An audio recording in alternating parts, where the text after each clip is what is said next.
السلام علیکم ورحمۃ اللہ وبرکاتہ۔ ہر روزانہ بہترین احادیث یا بہترین واقعات سننے کے لیے اس چینل کو سبسکرائب کر دیں۔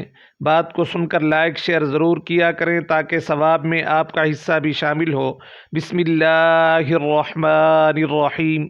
جناب نبی کریم صلی اللہ علیہ وآلہ وسلم نے ارشاد فرمایا، جو شخص جمعہ کے دن غسل کرے اور خوب اچھی طرح سے پاکی حاصل کرے اور تیل استعمال کرے یا گھر میں جو خوشبو میسر ہو استعمال کرے، پھر نماز جمعہ کے لیے نکلے اور مسجد میں پہنچ کر دو آدمیوں کے درمیان نہ گھسے، یعنی کسی کو تکلیف نہ پہنچائے، پھر جتنی ہو سکے نفل نماز پڑھے، اور پھر جس وقت امام خطبہ شروع کرے تو خاموشی سے سنتا رہے، تو اس کے اس جمعہ سے لے کر دوسرے جمعہ تک سارے گناہ معاف کر دیے جاتے ہیں۔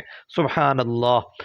دعائیں وہ پھول ہیں جو زندگی کی پریشانیوں میں آسانیوں اور کامیابیوں کی خوشبو بکھیرتی ہیں۔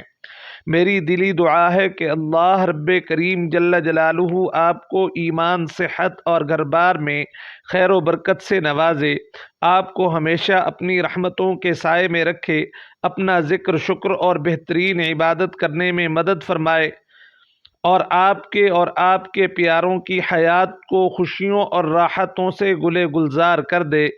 آمین۔ ان ربی لسمیع الدعاء۔ بے شک میرا رب دعاؤں کا سننے والا ہے۔